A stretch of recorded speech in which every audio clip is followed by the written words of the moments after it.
Hi Jericho, hope you're staying safe, well, you've enjoyed your learning activities this week, you've enjoyed lots of fun and time with your family. Time to read chapter 24 of The Boy at the Back of the Class. Snuggle in, get your snacks, it's a long one. Chapter 24, The Interview. Although Brendan the bully wasn't bullying Armet anymore and Mr. Irons was gone, I was still feeling worried. 8 whole days had passed since our emergency adventure, and Armet's parents still hadn't been found. And even though Mrs. Sanders had said the Queen couldn't really help us, I knew that deep down we were all still hoping she would do something. The hardest thing was trying to make Armet understand that the Queen hadn't been able to help. Every morning, as soon as he would see us in the playground, he would ask, "Queen, we'll find today, yes?" After a few days of trying to tell him no, and seeing him look sad, we all began to shrug and say, "Maybe," as hopefully as we could. "The gates will have been shut last Friday," said Josie quietly as she gave her ponytail an angry pull. Even though we didn't usually have PE on Thursdays, Mrs. Khan had decided to treat us, so we were all sitting on a bench waiting for the climbing frame, feeling sad. "Armet, your turn," said Tom, pointing to the free space at the climbing frame. Armet ran over to the bars and leapt up to the highest rung he could reach. He was as good at climbing as he was at football. When I asked him how he could jump so high and climb so fast, he shrugged and said, "Fences." "The gates are shut already and no one's helping us to find Armet's family. Why do you think the reporters are still here?" asked Michael, carefully patting the sides of his afro so they would stay in place when it was his turn at the climbing frame. It was a question all of us had been asking ourselves, because even though there were fewer reporters than last week, they were all still asking us questions about Armet whenever they saw us. "Maybe they think we'll try and do something else to help Armet find his family, and they're just waiting to see what it is," suggested Josie. For the rest of the day, we tried not to think about the reporters and the newspaper appeal and the Queen, but on the way back home, a reporter suddenly shouted out, "Kids, what do you think of Mr. Fry's views about refugee children like Armet?" And another one shouted, "Do you have a response? Do you want to say something back to him?" We all said no comment, just like we always did, but we gave each other a puzzled look. None of us knew who Mr. Fry was, or what he had to do with us or Armet, but we promised each other we would try and find out that night. When I got home that afternoon, I found lots more reporters in front of my flat. It was strange because there used to be only 1 or 2 before, but now there were at least 50, and they were all shouting questions at me about Mr. Fry. I ran past all of them just as fast as I could and saw Mum standing just inside the main door looking out for me.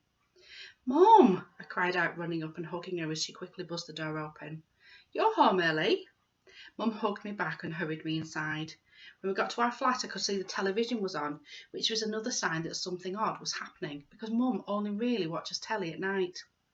Quickly switching off the telly, Mum bent down to look at me closely and asked, "Are you okay? It can be scary having so many people chasing you and asking questions." I nodded, but Mum, why are you home early? Mum stroked my cheek before replying, "Because I need you to do something really important and help us all to help Armet." Motioning for me to sit down at the table, Mum placed a large peanut butter sandwich in front of me and a glass of milk. My stomach gave a growl because it likes peanut butter sandwiches the best, even though they make my mouth go sticky. "Darling, do you know who Mr. Fry is? He came to your school once a long time ago. He's our local MP. Frowned, shook my head. "But the reporters were asking about him." Mum nodded. "I bet they were," she said, shaking her head. She sat down opposite me, grabbing some newspapers from the kitchen counter. She spread them out in front of me. "This is why," she said. Her voice was calm, but her cheeks were pink, so I could tell she was cross about something. I looked down at the newspapers. They were all different, but all of them had the same picture on the front page.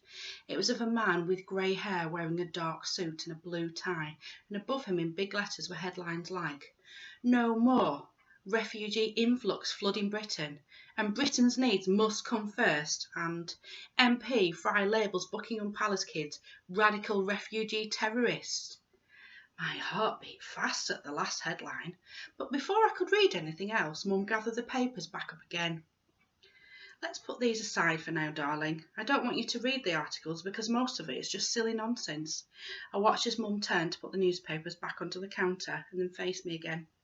The reason I showed them to you is because I wanted you to see the kinds of headlines Mr. Fry has helped to create today, and for you to understand there are some people, like him, who think refugee children like Ahmet shouldn't be allowed into the country. Why not, Mum? I asked, feeling angry. I haven't done anything wrong. I know that, and I'm sure deep down they know that too. But remember what we said about some people being afraid of anyone different to them.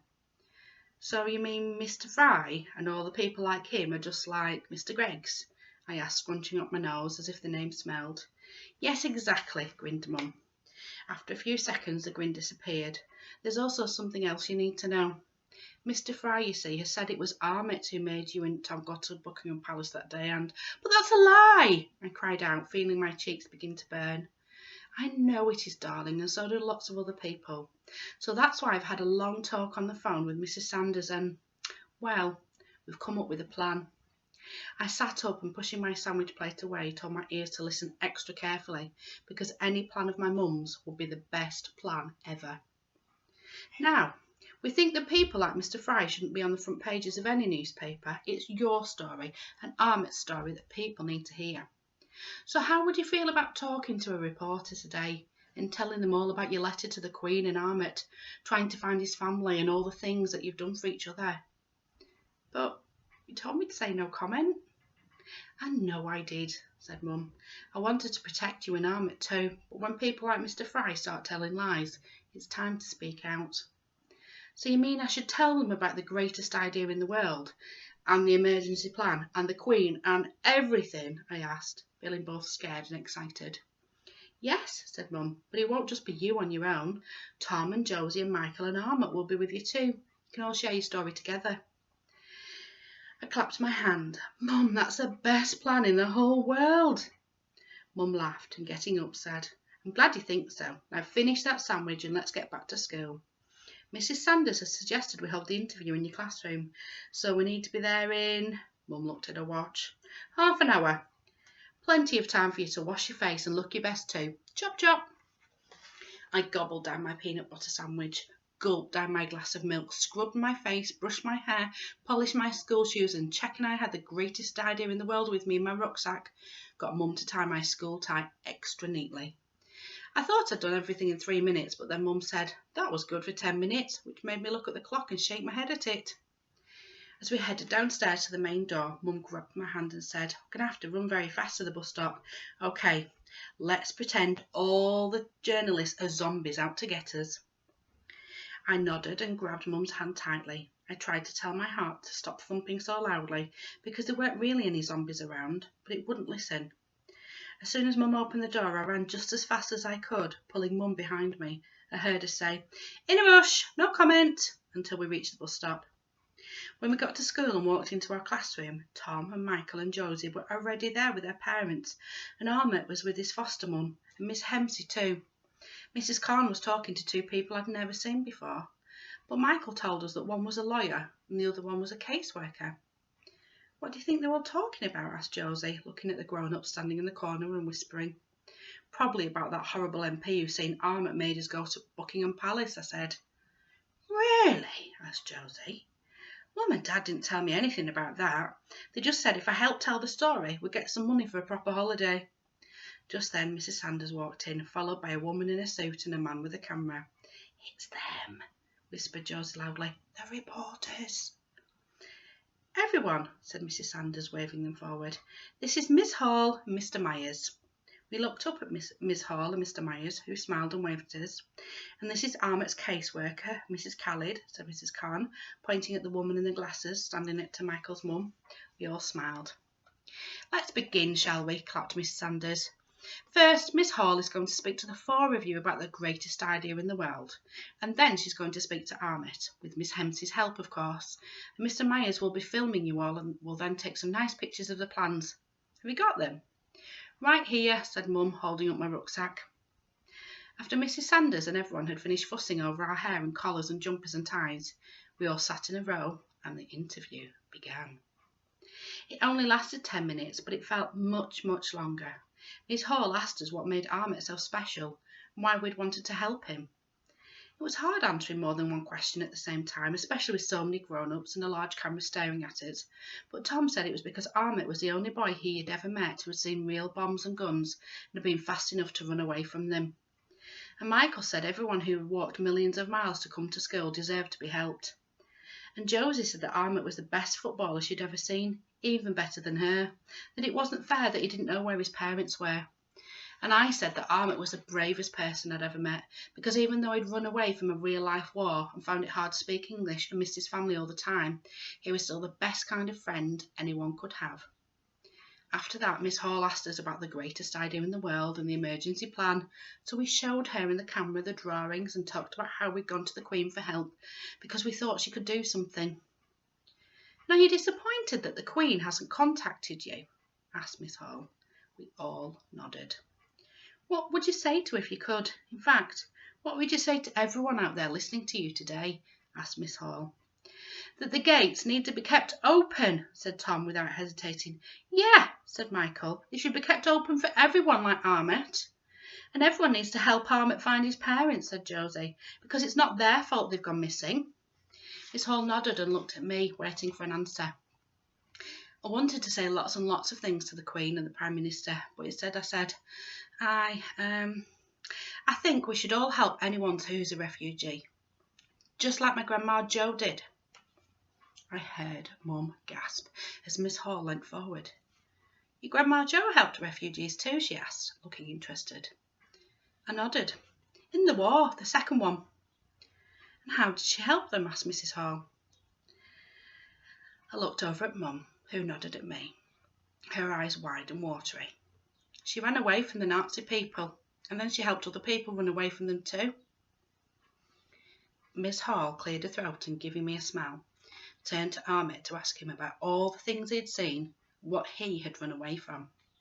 I watched as Miss Hemsley helped him translate what he wanted to say into English, but I liked his last answer the best, because when Miss Hall asked him how he felt about what we had done, he looked at us and without any help said, "I'm happy to have best friends on planet." And just like that, I knew the answer to my very last question. When we got home that night, Mum tucked me into bed and said she was so proud of me and that wherever Dad and Grandma Jo were, they were proud of me too. In fact, I think if Grandma Jo were alive today, she'd give you a big fat kiss and tell you exactly what she told your dad when he was your age, said Mum, stroking my hair. "What was that, Mum?" "That the entire world is full of hearts searching for a place to call home. But refugees are different, because they don't just look for a home, they look for peace too. And because of that, they possess the most special hearts anyone can have." Hearing about what my Grandma Jo had said to my dad made me so happy I couldn't sleep for a really long time, not until I heard an owl hooting from somewhere very far away. The next morning I woke up extra early and jumped out of bed, and I thought Mum might still be sleeping, but she was sitting at the kitchen table drinking tea, and in front of her was a newspaper. "Morning," she said, smiling as a mug of tea steamed up her glasses. "Thought I'd run out and get the paper. Look." She held it out to me. Staring back at me from the front page was a picture of me and Tom and Josie and Michael, all sitting in a row. Tom and me were holding up the greatest idea in the world, and Josie and Michael were holding up the emergency plan. Next to it was an even bigger picture of Ahmet smiling, and above all our heads in big bold letters were the words, "Ahmet, the most famous refugee boy in the world.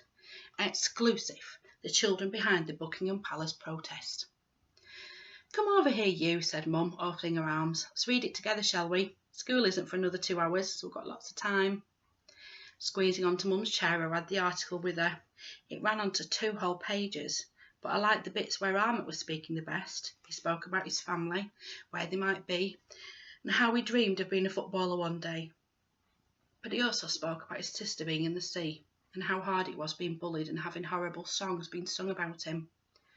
"I hope that shuts up all the other bullies too," muttered Mum angrily when she read that bit. "Mum, look!"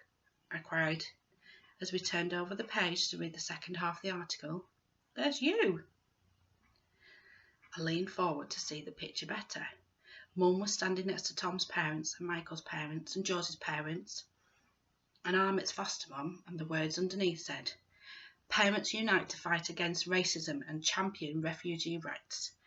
Racists like MP Fry have no right to tear innocent families apart.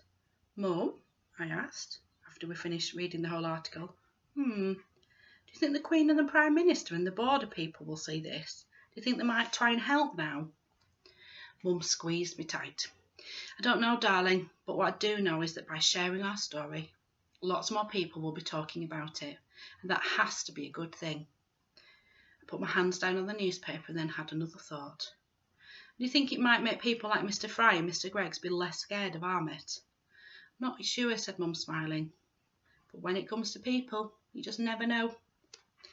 I didn't know about Mr. Fry or Mr. Greggs, but on the way to school that day, Josie said that after her mum and dad had listened to Amit's story, they had told him she'd been right to make friends with him. And that made me have a thought. Maybe it didn't matter if really horrible people like Mr. Fry or Mr. Greggs didn't like Amit. Maybe they didn't even deserve to know him. But people like Josie's mum and dad did, because they weren't horrible at all. They'd just been nervous about her making a new friend. That was the end of chapter 24. Quite a lot of adventures in that interview. Hopefully it will have a good result for Amit. We will be reading the last chapter, next to last chapter, penultimate chapter 25 next time. Stay safe, stay positive, still missing you all lots, and can't wait to see you soon. Bye, Jericho.